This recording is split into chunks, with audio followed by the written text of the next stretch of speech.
Salut à tous, bienvenue dans ce premier vlog, au final. Ça y est, je lance enfin une chaîne YouTube. Donc quoi de mieux que commencer par quelque chose qu'on aime bien. En l'occurrence, le film sorti hier soir, Art Corner, le film, est réalisé, produit et avec Benzaï. Que demander de plus. Alors, on va commencer direct avec le début de l'histoire, sans vous raconter la fin de préférence. C'est l'histoire de Benzaï bien avant la création du Art Corner, où justement donc, il bosse dans un autre magasin de jeux vidéo qui s'appelle Jean Gaming, dirigé par un certain Jean-Guy, surnommé Jean-Guillaume, ou l'inverse. De toute manière, on s'en fout de toute manière. Qui lui met la misère, clairement. Ça se passe super mal. Benzaï a également droit à des clients de merde qui lui demandent des choses aussi incongrues qu'un jeu Mario sur une console PlayStation se jouant avec une caméra. Voilà, déjà ça met dans l'ambiance, donc vous comprenez direct pourquoi Benzaï en a très vite marre dès le début du film. Plus une copine qui n'est là que par intérêt. En bref, vous comprenez tout de suite les raisons d'emblée pourquoi Benzaï veut son propre magasin. Dès les premières minutes du film. Alors, à mon humble avis, personnellement, j'ai trouvé ce film super bon. Je m'explique pourquoi. J'ai vu quand même pas mal de commentaires négatifs vis-à-vis de ce film, sous prétextant que c'est que pour les fans du Art Corner, etc. Alors, j'y reviendrai un petit peu plus tard, mais j'ai envie de dire que non, ce film est très bon. Et en plus, l'attente en valait la peine pour le coup. Il a été annoncé en été dernier, donc l'été 2013, par Benzaï. Donc il avait lancé une boutique Spreadshirt pour se faire financer du matériel, enfin se faire financer pour acheter du matériel pour le film. Donc grâce à ça que j'ai pu voir ce si beau t-shirt, grâce à une boutique Spreadshirt Art Corner. Donc du coup, sur le moment, je dois avouer que j'étais un peu dubitatif. Un film Art Corner, je fais tiens, pourquoi pas, mais par rapport à ses collègues, genre Joueur du Grenier, Usul ou Mea par exemple, qui ont un background super étoffé. Je veux dire, dans Joueur du Grenier, il y a plein de personnages, entre l'enfant de Juron, entre le chef de la mafia, il y a tellement de trucs, il y a tellement de parodies, plus les papy greniers, avec l'entre-du-mets avec tous les cliffhangers et débuts de vidéo qu'il fait, plus Usul avec tous les personnages, genre Étienne Lantier, Louis Mildurac. Là, dans le Art Corner, j'étais un peu dubitatif parce que, au final, on ne voit que Benzaï. Parfois, on voit sa femme, qui est fan de Berserk, qui a un tatouage de Berserk dans le dos, interprété par son frère d'ailleurs. À part ces deux personnages, on ne voit quasiment aucun autre personnage. Et je veux dire que j'étais assez dubitatif. Et lorsque j'ai vu la bande-annonce, je fais « ça commence à avoir de la gueule ». Et lorsque j'ai vu le film, ça avait encore plus de gueule. Et d'ailleurs, j'ai trouvé ce film plutôt réaliste, malgré que ce soit quand même une belle fiction venant du web. J'ai trouvé ça vraiment super réaliste du coup.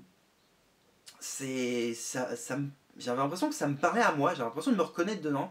Il y avait tellement de sujets qui me rappelaient ce que j'ai vécu moi personnellement. Genre que ça se passait super mal au travail, je veux dire, j'ai bossé dans un McDo, c'était exactement pareil avec genre de harcèlement avec mes supérieurs.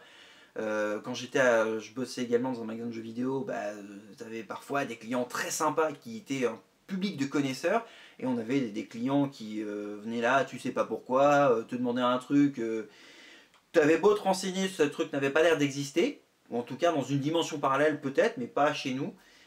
Donc j'ai connu ça personnellement, plus des déboires avec, bon lui c'est avec sa copine, moi c'était avec une de mes ex, qui était là également que par intérêt, donc j'avais vraiment l'impression de me reconnaître dedans.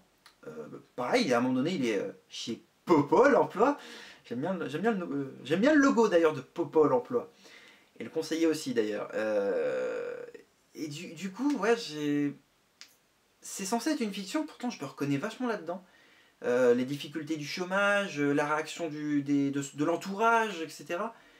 Non, ce film est plutôt réaliste, du coup. Bon, certes, ça reste une fiction, mais il y a quand même une part de réalité. Non, sérieusement, je conseille ce film, et pas qu'aux fans du Art Corner, du coup. L'histoire se passe bien avant les épisodes Art Corner, donc vous pouvez voir le film avant de voir les épisodes classiques du Art Corner. Il n'y a aucun problème de ce côté-là. Et il ne s'adresse pas qu'aux fans du Hard Corner, il s'adresse vraiment à quasiment tous les publics, surtout avec les thématiques traitées dedans.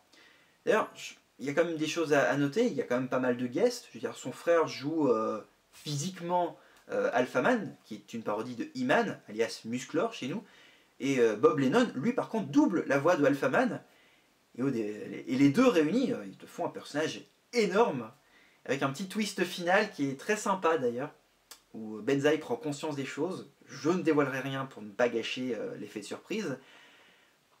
Et aussi les séquences tournées chez Jean Gaming, qui sont tournées en fait dans l'ancien magasin où je bossais avant, qui existe toujours, qui est le magasin Game Cash à Angoulême. Donc je salue d'ailleurs le staff de Game Cash Angoulême. Donc voilà, ça me fait un peu rire de voir comment ce magasin est utilisé pour les besoins du film. Même si à certains moments on va le marquer le logo Game Cash, et ils n'ont pas tout caché, c'est un peu dommage, mais bon. Du coup, je le conseille, que dire de plus. C'est un bon film. En tout cas, moi, Benzaï a réussi à me bluffer. Je veux dire, un film Hard Corner alors qu'il y avait quasiment pas forcément beaucoup de background. Et d'ailleurs, chose amusante, on sait que Benzaï et du coup Bob Lennon sont des fans de Jim Power, et j'ai pas vu de clin d'œil à Jim Power dans le film. Alors qu'ils sont tous les deux de grands fans de Jim Power. Même pas une petite musique de Chris Hulbeck, qui est aussi le compositeur de Turrican, pour info. Et mention spéciale pour le générique, qui pour le coup est très réussi. Il retrace différents niveaux du beat'em all, Double Dragon, Street of Rage, Final Fight, que je dise pas de conneries. Du coup, voilà, c'est plutôt sympa. Que dire de plus? Bon, c'est pas le film de l'année, et pour l'instant, c'est le meilleur film que j'ai vu cette année. En tout cas, des films inédits, je parle, pas de rediff. Donc voilà, du beau boulot, du grand art, que dire. Allez voir ce film, clairement, je le conseille, même pour les gens n'aimant pas le Hard Corner, ce film tranche radicalement avec les épisodes normaux, et pour le coup, possède des sujets plutôt réalistes. Et plusieurs fois, il y a quand même de nombreux gars qui m'ont vraiment fait rire, et même beaucoup fait rire, donc sérieusement, je conseille ce film à voir d'urgence. Voilà. Surtout qu'en plus, le film est gratuit, vous pouvez le voir directement sur YouTube, ou l'acheter en DVD si vous préférez l'avoir en support physique. Voilà, c'était ce premier vlog sur le Hard Corner, sur le film du Hard Corner. J'en ferai d'autres, des vlogs.